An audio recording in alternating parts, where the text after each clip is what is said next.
for being here this evening. So welcome to the webinar, and this is a webinar that's been organized by the Delhi chapter of WICCI. And some of the key points of our agenda for Delhi chapter was to talk about diversification. In fact, not just diversification, like we named our webinar, moving ahead with architecture.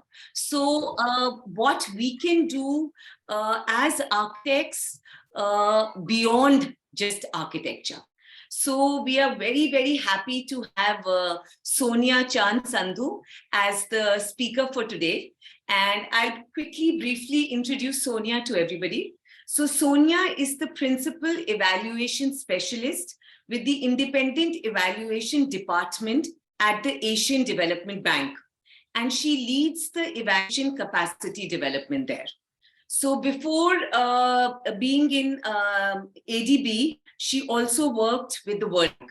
So she brings about 30 years of international development experience in infrastructure operations, knowledge solutions, environmental safeguards, and project management across multiple sectors. So she has led many innovative business lines and published knowledge products in key areas on cities, environmental policy reform, climate adaptation, urban resilience, and nature-based solutions, and coastal and watershed protection. So these may sound really big words, but what she basically does is that she's working in the development sector, and she's working a lot with the environment. And she does livable cities. So she's written a number of, articles on this. And she has also been appointed as the senior advisor to the Vice President of Knowledge Management and Sustainable Development. So sustainable development is something that we all as architects also relate to. So she works on that side as well. So she holds a master's degree in environmental engineering from Maryland, USA. She's done a bachelor's in architecture from Chandigarh College of Architecture. Besides that, she's done many other certificate and diploma in leading economic growth, urban management tools for climate change. So, so these are the varied fields that Sonia has worked on. So now I'll pass on to Sonia. She will be able to talk about what she's doing right now and also talk about her journey as being an architect and then moving ahead. So over to you, Sonia. Thank you so much, Kavita. And like Kavita rightly said, these words sound really big because like sustainable development, it encompasses everything, right? So what I'm, and thank you, Kavita, and thank you, Sonam, and thank you all for joining and, giving me this chance to share, like Kavita really emphasized, to share my journey. I find it very hard to talk about myself too much, but I'm going to try and give it some perspective and context, and hopefully, it can help in some way. And, yes, it is different from typically graduating from architecture school. So let me just take a go, and thanks in advance for bearing with me, and listen, just stop me at any time. So I'll try to walk through the journey as well as just, highlight some of the work. And I must say that when I was putting together this presentation, I think realized after 3 decades, there was a lot of skills that were embedded when we were studying in architecture school, which I didn't know at the time. So I don't want you to think this was this amazingly grand plan of things or anything like that, but life happened, right? So I'm just gonna share screen and we'll just take it from there. Sonam, you're giving me the, okay. Okay, I'll just put it on slideshow.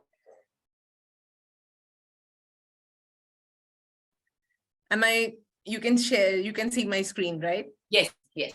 Okay, so like the title of this webinar, Kavita mentioned, it's architecture and possibilities beyond that. So let me just take you through that journey. So, okay, the journey began in 1985. And yes, I was a young at that time, a graduate from CCA and in a bachelor's in architecture. And I had at that time, we had a choice to sort of specialize in something, which I did with urban planning. And that has always interested me. So perhaps that was one skill which was embedded and I didn't realize that it was. It was a natural progression to keep on pushing me where I've gone, and I'll try to unpack that in a way, in a storyline that would 10 years hence.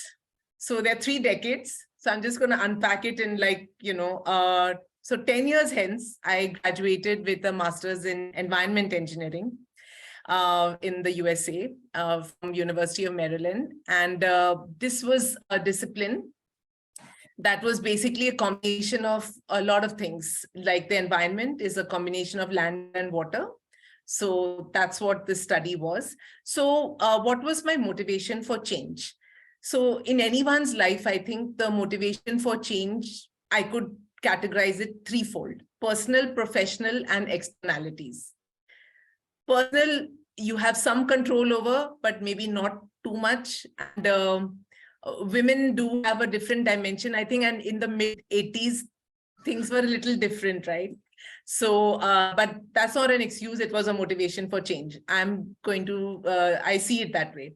And professionally, yes, little bit huge reality check, to be very honest, in the US at the time. And I hear so that even in India, there was the professionalization of architecture was very demoralizing for me in a way. And it's not that I didn't try, but the comparators, for example, the comparative disciplines and the professionalization in those comparative disciplines was more motivating. So it was basically a huge reality check while I was trying to, find my feet in architecture and planning in the US soon after graduation from Chandigarh. So anyway, Masters of Architecture then wasn't really an option, which I had blindly applied for everywhere and then took a stock back, said, where would it head? Again, the personal, professional, and the externalities. The externalities at the time, mid-80s in the US was facing a huge real estate slump, a kind of like a depressive state in infrastructure building. There wasn't really much growth there. And the mid-80s in India was equally kind of not so so motivating, right? So those are things which influence the growth of a profession. And again, it is what it is. And, and that was also a motivation for change in a way that I just took a stock back to see, where is it that I would want to go and where I could contribute better.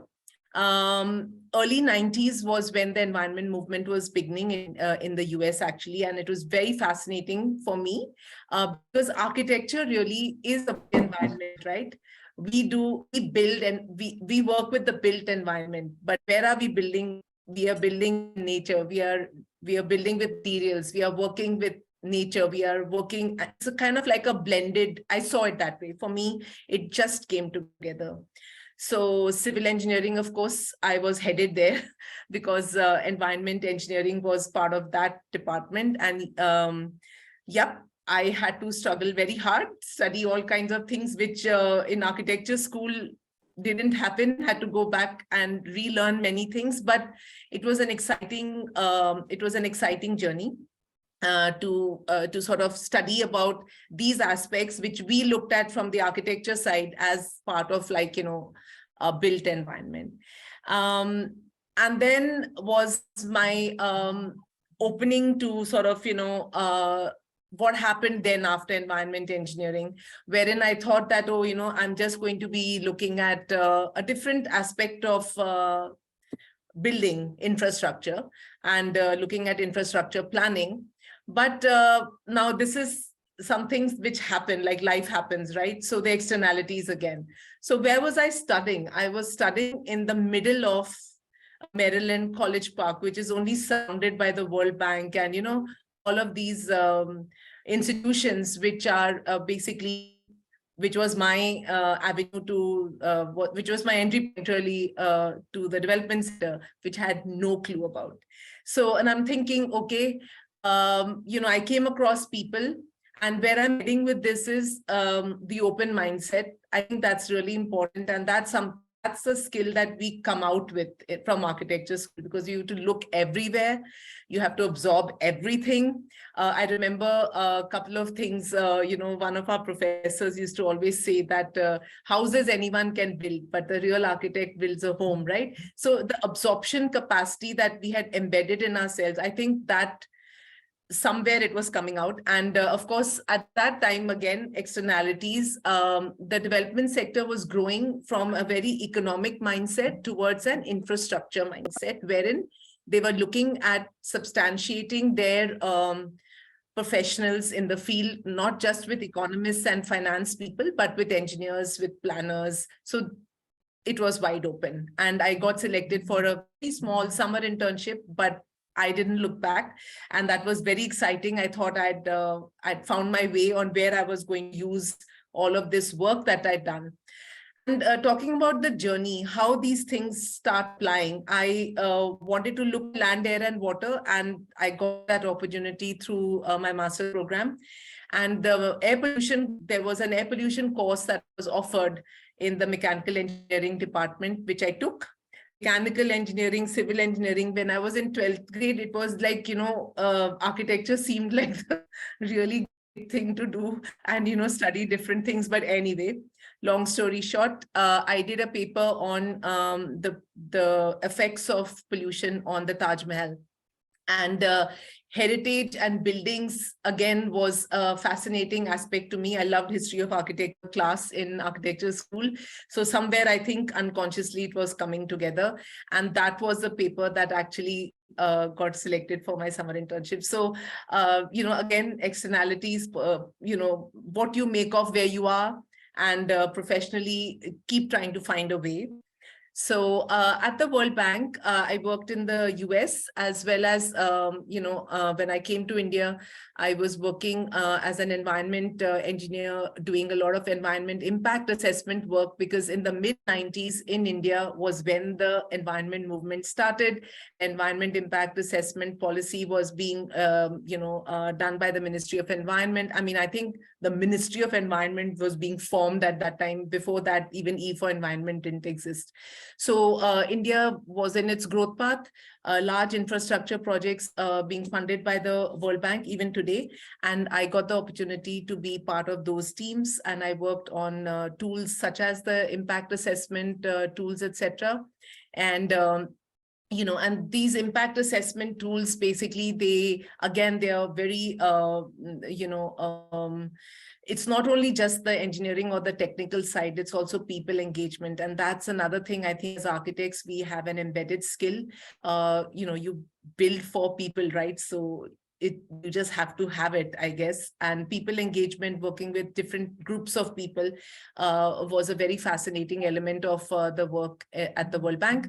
And India at the time, I was able to get opportunity to work with the highways program, the energy sector, watershed, and did a lot of water resource management work as well. And coastal zone management, India came out with its first coastal zone regulation and the first project that World Bank was funding. So I got the opportunity to work on that. And Himachal Pradesh setting up Department of Environment, which didn't exist in this beautiful state. So we were part of that policy reform agenda. So yeah, 15 years at the World Bank, and a lot of learning and a lot of growing. And of course,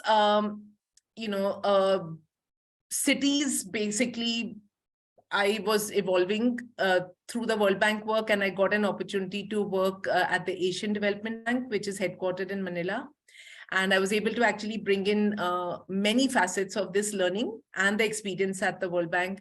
And I was able to work on project management and all the big words that Kavita was talking about, but they're not so big. Actually, project management is not new to anyone. We were pioneering, I was actually pioneering a work on green cities, and I will unpack that for you a little bit. And, the climate discourse, a lot of work which is very closely linked to environment. And we hear of it right now. India actually is taking such a big lead in the climate movement, with a lot of focus on renewables and, different types of material use and nature, using nature for. So I was starting to evolve in those areas. And of course, we developed a livability approach of cities in my projects that I led and I designed. I was able to capture that in knowledge products, which really means, analytical and technical work, which is innovative, just to give it some research orientation, which can help it being replicated. A lot of work that I published was also on nature-based solutions, using nature and, using basically combinations of structural and non-structural measures to build infrastructure, which I had studied as part of my master's program, which all began. Little did I know, right, that this was all happening like some big grand plan, but seriously, it wasn't. And then, it all just comes together like a full circle. My bachelor's architecture thesis was urban recreation, and my site was in Mumbai, and it was basically looking at interrelationships of functions, because I believed at that time that they were just, our cities were just, they didn't have places for communities, and they were not safe. And while I was putting this together, I was like, my goodness, it does come full circle somewhere, right? With the livability, the work on livable cities and all that. But the journey continues. And because because we work with institutions, we work with government, and it's very easy to say, ye nahi ho raha, wo nahi ho raha, but so the why still prevails. And I've just embarked about 2 years ago in a doctoral program on institutions and governance. So that is my journey, and I'm still on that journey because it's really lifelong. And I'll just take a little bit, maybe a couple of slides to just unpack these words. Yes, cities were a magnet for me because I just felt like everything comes together in a city. And it's very, very exciting. It was always, the whole subject of urban planning has been very exciting, because really it is the interrelationships that makes the difference. And, where does it leave us? Like as citizens, we're just wondering, like which corner of the city should I go and live? And I'm sure you're all familiar with the Sustainable Development Goals. If you look at goal 11, it actually is on sustainable cities, and it brings all the other goals together. But actually all the goals are interlinked. And that's again the challenge of cities. And of course, the big conundrum that we are facing is our cities are not livable, or they're losing livability very fast, and we are facing the externalities of climate change. We are balancing a lot of environment related issues because livability is directly impacted by the environment. And now we had the COVID. It just came from nowhere, right? So, but we are still living in cities, and we still have to gear for that. So that's the challenge of working in a city. And that's the challenge that I took up. And that's how I superimposed, does the environment, basically our physical environment, bears the consequences of what we do to it. So our physical environment bears the consequences of where we build, with what we build, how we build infrastructure, whether it's housing, it's bridges, it's roads, it's expressways, no matter what. We want it all in a city, right? We just want it. We travel, we see something, and we say, oh, that looks really great. I think I should have it. So that's how. But when you superimpose the pathways of pollution on a city, it's just such a big challenge for planners and for decision makers, that how. So that how is going to be part of my doctoral program. Hopefully I'll come up with some tiny solution that will help. But so that was the challenge. And so what is this green cities that we've been talking about? Green cities, to make an impact, we spelled it with 3 E's. And I think I have one of my co-authors joined this webinar today, Vaidish and Ramola, and we all worked together on a very good team effort because we all thought the same. We looked at the status quo of a city, really, and this is a book that's published, and it's just free to download. So please download it and take a look. It has ideas and plans for basically everyone, because remember, the city is for everyone. So we looked at status quo of a city, we looked at fragmentation, we looked at, what are the problems that cities face, and problems like perverse subsidies, or very blurred budget lines, operation and maintenance issues. The left doesn't talk to the right, increasing air and water pollution. Now there's risk from climate change. Of course, now there's risk from the pandemic, there's social distancing, there's planning issues, and a constant conflict of natural ecosystems with what we are proposing to build in a city. But what we propose to build are the economic drivers, and that's really important. So as a planner, or as a mayor, as a district commissioner, it is highly important for us to balance that. And those are the 3 E's: the economy, which drives the city in its income, the environment on which the city exists, and the pathways that I showed, it's all impacted. And the city is for everyone, right? So we have to have equity.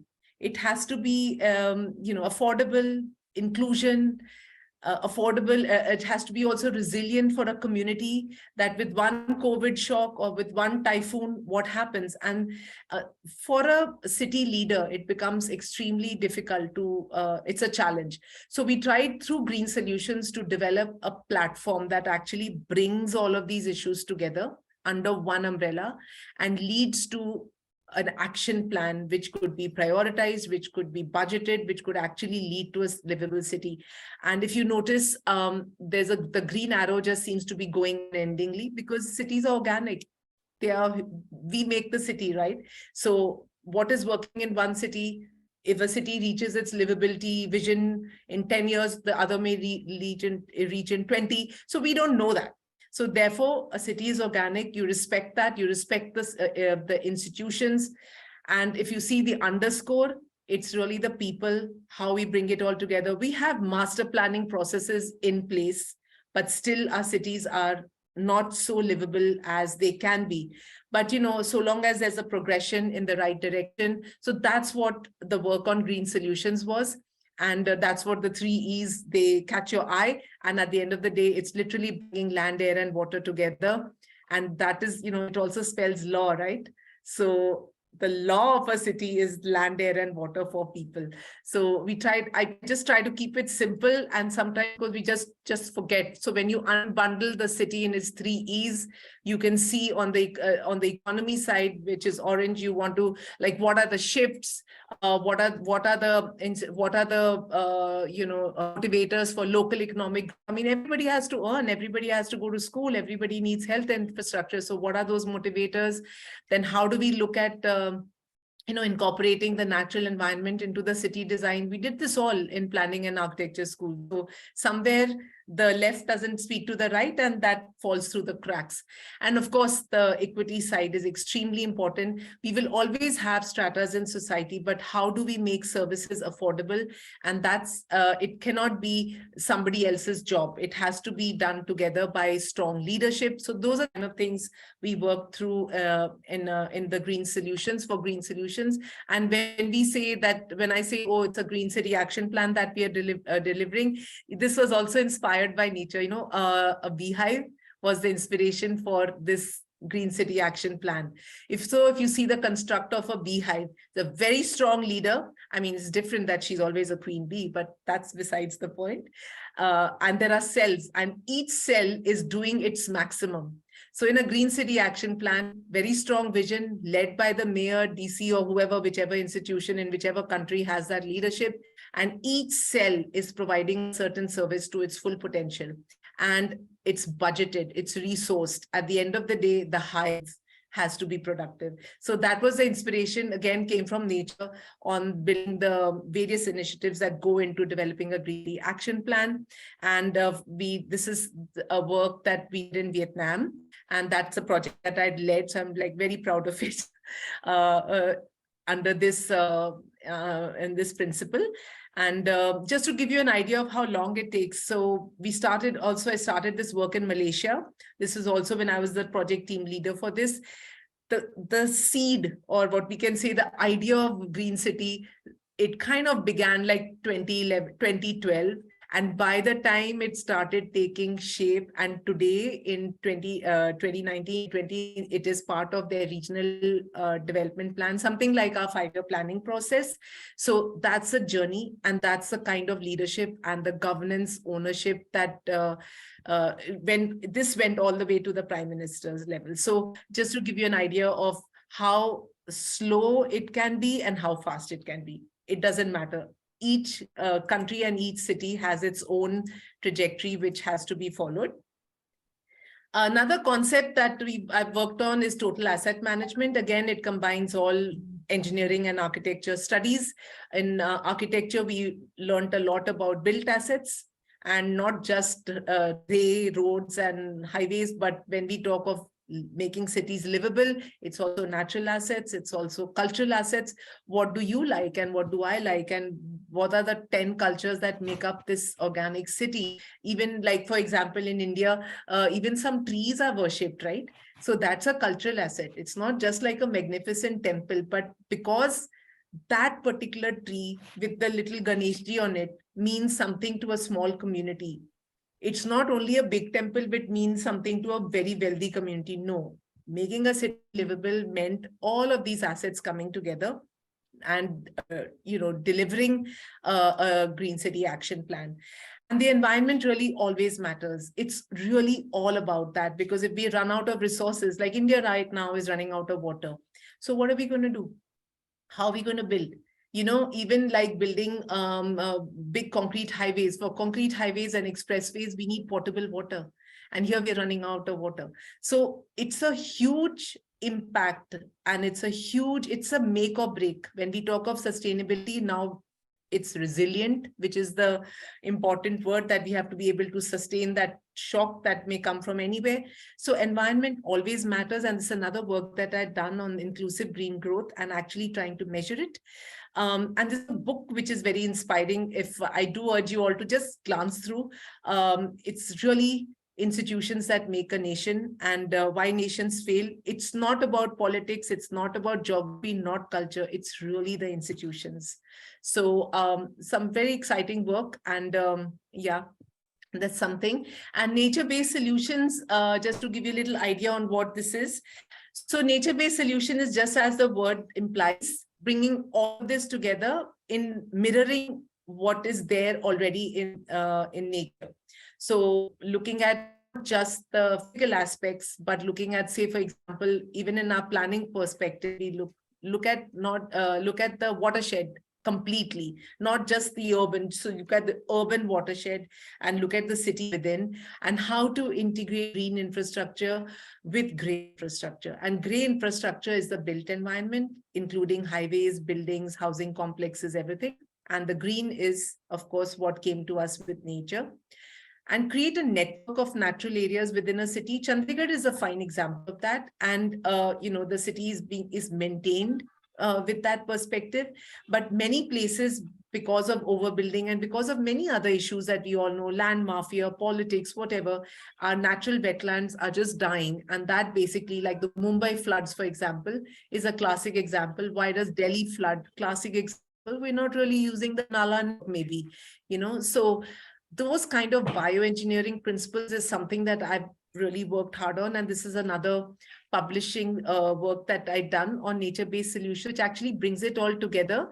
This is a work that I led in 3 countries in the greater Mekong sub-region, in Laos, Cambodia, and Vietnam. And this is how you look at a watershed-based planning approach. And, we also, I think I missed a particular slide. Give me a minute. And developed basically also resource kits for learning, because it's it's sad to see when so much work gets done and there's no learning. So what I've tried to do is keep the learning part going as well. So develop these knowledge products even as learning tools, which institutions can use for capacity building, etc. And coastal zones, I'd mentioned that earlier. So coastal zones are, I've done some work in that, and also published paper on it. And basically, again, looking at various systems that apply, and coastal cities really face the brunt of, disasters that occur, and the hazards from it are huge. In India, we have long coastal, both the east and the west are prone to this. So just understanding the interactions of the ocean, the land, and the coastal system is a big step towards planning it right. So just looking at unpacking the coastal system is what we've done in this paper, and developed a different type of approach to look at how each system interacts with the other. So again, it brings a number of disciplines together, and I call it the system of systems approach. And this has not been practiced so often. In Europe, there are some countries which have adopted this approach to look at managing cities. Netherlands, for example, is a very fine example where, Netherlands is really underwater in a way. So how do they deal with that? And basically the systems approach and systems thinking, it's not a new thinking, but when you put it in an administrative framework, it starts taking shape on, okay, how do I make those various institutions in the status quo of a city talk to each other? And in coastal cities, this takes on a completely different approach, because coastal cities are really the guardians of what's happening with disasters and disaster risk. So coastal area management is a very challenging area, and this is something that I've done. I used to be co-task manager of the coastal zone project funded by the World Bank. And in ICCI, I tried to bring that experience and this learning together in, what would be a solution for coastal area management, just clearly looking at assets and looking at infrastructure solutions and blending them together. And what can city managers in coastal cities do? And Odisha actually is doing really well in terms of capturing learnings from past experiences of storms and using infrastructure in a very fungible way. And they've actually used their fatalities and casualties with every passing cyclone. So learning is actually a very important part of development. So a natural progression, 3 decades almost. So what do I do now? I am in a department called evaluation, and basically evaluation is all about learning. So I talked about project management, and you are all project managers in some way. You look at some strategy, you look at identification of issues, preparing a project, taking it through approvals, implementing a project, could be any project. And evaluation is about learning, about producing those results, about asking those questions that are going to ensure accountability. What I did, is it relevant? Is this going to sustain over the lifetime of this funding that was offered? Is this action or intervention or project going to be effective? Is it going to be efficiently done with the resources that I have? Each project manager asks these questions. Is what we're doing coherent? Is the right and left talking to each other?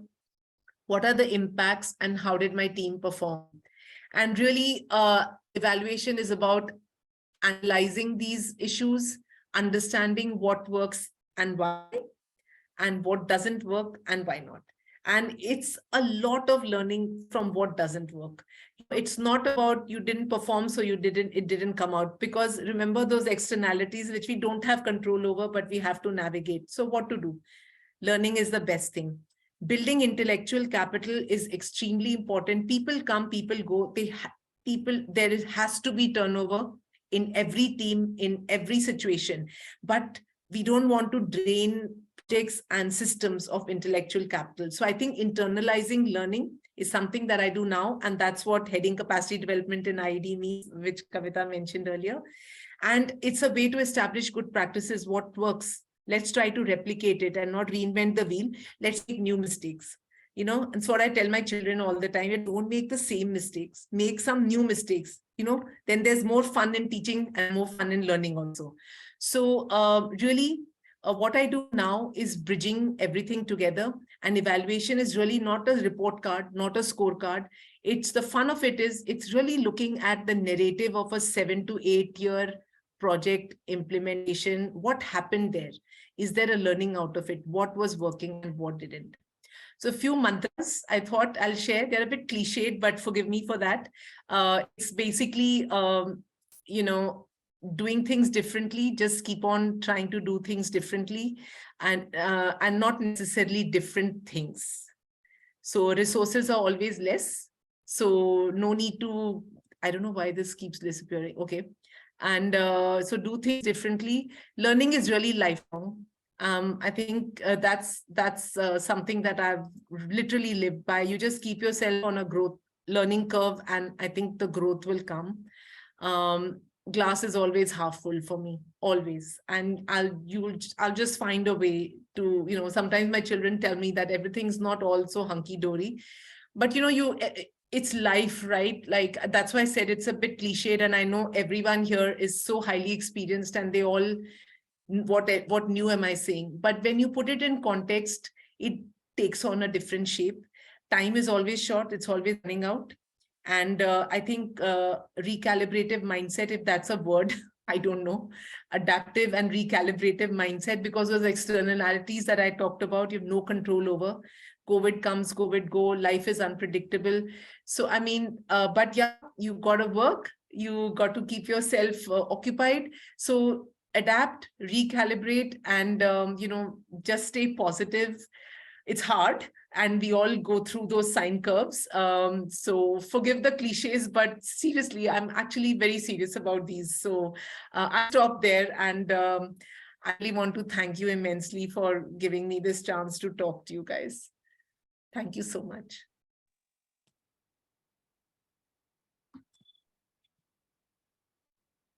So, big hand to Sonia. So thank you so much. And what you brought on the table was so different. And I'm sure as architects and everybody who's present here, it just opened our mind up. At least it did for me.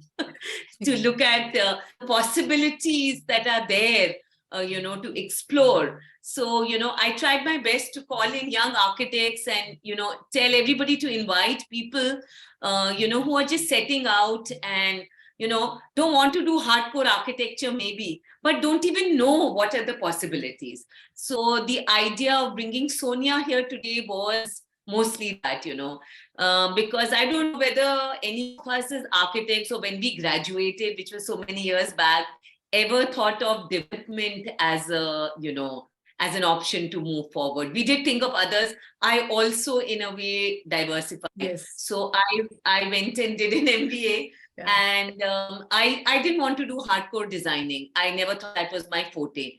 And I did find a space for myself, by diversifying, but I stayed still very close to architecture because I didn't even know that this was a possibility, what Mia actually went and did. And like she explained, whatever she learned in architecture, it was just building on that. It wasn't as if she, because I also feel this about architecture, that, it's something that opens our eyes to so many possibilities. So I know my own children, and I know so many others who studied architecture but moved ahead doing different things, always feeling that what they learned in architecture is still used to them. So that was the idea that we wanted to do as a Delhi chapter also, to bring out possibilities, hardcore designing, or for so many reasons you don't follow architecture, isn't it? We all want to, not follow the hardcore, whatever we really learned, in the 5 years. We want to do different things for various reasons. Like Sonia said, some are personal, some outside our control, some within our control. So that was the idea. And I hope, we as a Delhi chapter could make sense on that. Now the floor is open for questions and answers and views from everybody. Thank you so much. Thanks, Kavita. Thank you for also sharing your perspective, because I think that was very important while we were, brainstorming this webinar. So I wanted to really keep this positive, and thank you for this idea to share, because there's learnings at every place. So yeah, thanks a lot. Thank you, Sonia. So anybody would like to share anything or their views or anything at all? Yeah, first of all, I'd like to congratulate Sonia on such a lovely lecture. Like we have done so many discussions, but today I came to know really how much you have progressed in the way you've progressed. So it is great. It is just too great. And like she always says to me, Ki, why don't you do something more? But I'm taking life easy now. But in any case, congratulations. Very nicely Thank you so much, Rajat. delivered. Yeah, thanks a Yeah, lot. very nicely delivered. Thank you. Sonia, that was a brilliant talk. Sorry, is there anyone else speaking? No. Sabina, carry on. I'll come after you. Oh, Deepika, hi. All right. Sonia, that was really brilliant. Such an eye-opener. And just like Kavita said, we'd really forgotten that, so much that one can do. After architecture, I do agree that our education is so broad-based that it opens many avenues for us. But, you seem to have achieved so much in all these years that you have post CA. And that was really heartening, and kudos, and, and wish you all the very best. Thank you so much. You're everything all in very future. kind with your so much, you're going to make me very emotional. I wanted to definitely one thing. I think, again, we didn't realize when we were doing our thesis. And I remember, really getting bugged about, after 5 years of we are doing this huge thesis and stuff like that. We didn't realize at that time how much it provoked a research mindset. And again, it just to bring this all together, it's a very important field. And by going into research, I don't mean like sitting in a lab and doing, experiments for days on end. That's a different type of thing. Research is just a mindset of analysis. And I think that's something that we came out very rigorous. Like engineering school, they don't do a thesis, right? They do their apprenticeship. In 4 years, they're out. They make like 5 times the money that we do. So at that time, I remember used to get really like, yeah, what the heck? I mean, look, the work we did, and not just for us, for our seniors, juniors, everybody. And, it was a foundation laid for a very different type of approach to things, that we don't accept things without getting deeper into them. And that's something which I found value in very late. So, I would like to add, first of all, hi, Sonia. I remember you as you are from our hostel days. Oh, You've my not God. changed and a bit. I'll be so embarrassed to say that I don't remember anyone. I think I've had memory loss or something. I've just been telling Kapta that I just don't I remember anyone. Maybe but maybe my memory is a little more than everyone else's. So I don't forget faces easily. So kind of you, Deepika. And yes, you haven't changed a bit. And what I wanted to say was that a lot of things that what you've said, of course, your journey is incredible. What you've achieved and what you've studied and how you've been at the best places to work for. I've been lucky also, I think. Yeah. So not everyone gets a chance to be in a position where you are. Yeah. But on my own bit, I resonate a lot with what you've done, and few things I would like to mention. Like you said, law, you converted the full form is land, air, water. But I have an organization which I launched in 2014 for the same reason, as you said, that learning, it never stops. So besides architecture, out of architecture, I wanted to explore, further and into sustainability and green buildings. And so this organization is called In Awe. Okay. So nice. I took it from Indian Air, Water, Earth. Okay. Rather than law, so it is Awe. Okay. and Lovely. your cities and the your work on cities. So I started working on my neighborhood, considering the neighborhood as the smallest atom of a city. Wonderful. Yeah. So whatever you've spoken about, the policies, the strategies, everything, I've gone through that circle, working with the local MLA, but so many roadblocks where we don't know, how to remove those Yeah. roadblocks and convert it into more livable neighborhood. So thank you so much. And if you can share your presentation, I also have a newsletter, so which I, give this information to all the youngsters and all the professionals. So if we can have that, and I circulate in my Sure. newsletter. Pleasure to connect, Deepika. Thank you. Yeah, Yeah. thank Pleasure to you. connect. Maybe we can just chat offline as well anytime. Yeah, sure. Thank you. We have And congratulations. Yeah. Thank you, Deepika. Vedish wanting to say something. So over to you, Vedish. Hi, thanks very much, Kavita. I happen to share a part of the journey that Sonia mentioned A with big her. part of my journey. Yeah, so I just thought it'll be good for me to say a few things to this group.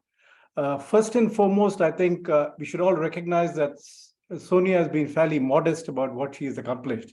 To give you a couple of examples, when she joined the World Bank had at least maybe 2 or 3 people in the environmental unit. Now it's about 30 people strong. So it has grown, and a lot of those people who are working in the World Bank now are doing the kind of work that she did that many years ago. So in a certain sense, she set the path for what many professionals, environment professionals, are doing in the World Bank in India today. Second example I'd like to share is that she only spoke about work in the urban space, but there is a whole load of work she's done in the transport space before she moved into the urban space. And the whole issue of addressing environmental issues in the transport sector was almost non-existent when Sonia was started doing this work. So she had to learn everything from scratch and again set the directions for actually doing this work. And now that's established itself as a full area of work today. And this is something not only which was largely started by World Bank, but now all the multilateral agencies are doing it, and now well established as a practice across all developing countries. So I think Sonia needs to take a little more credit than she seems to have suggested. The other thing that I would like to emphasize is that there's something that she did bring up, but I'd like to further emphasize that, when we undertake our education, we tend to work in silos. Now, one of the lessons that I've learned from Sonia is that working in silos is not exactly the best way forward.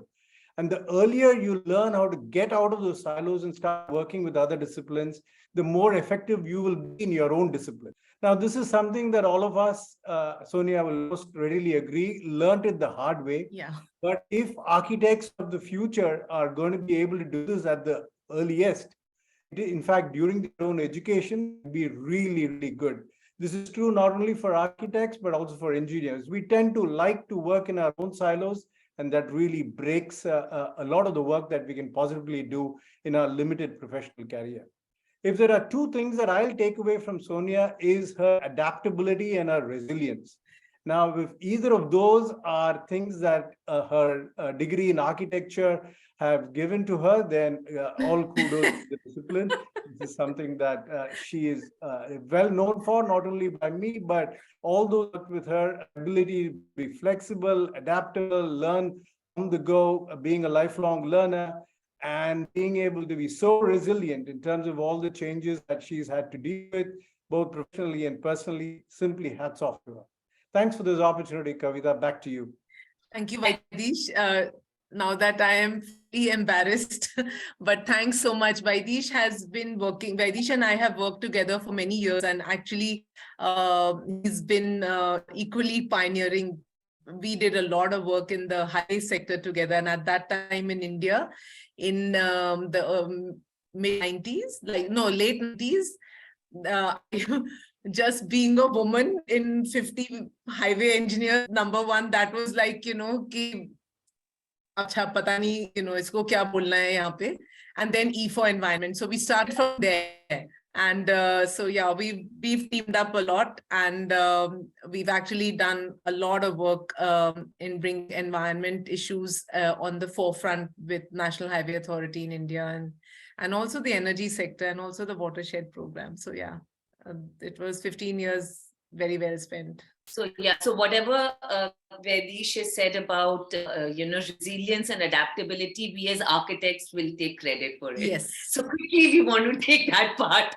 Yes, absolutely. And No, I that's the agree. reason Vaidish she very did well what she articulated. Yeah, I think these were the skills that, these are the skills, because we worked with so many, as an architect, when you learn to work across, commercial, residential, any sector basically. And if you're not adaptive, or you don't have an adaptive mindset, then obviously you're not going to please the person you're building for, right? Not make that person happy. Let me take back, please. But it's the happiness index that, you have to deliver for. Anybody Hi, else? Sonia. Hi, Sonia. Hi, Renu. So good to see you. Thank you. Yeah, it was really nice hearing your phenomenal work. Congratulations. Thank you so much, Renu. Very kind words. But yeah, lots of people are doing lots of good things. It's not so chattering, but yeah, contributions from my side. So Thank you, Renu. Thank you. Sonam, Sorry, sorry, go ahead. sorry. No, after you.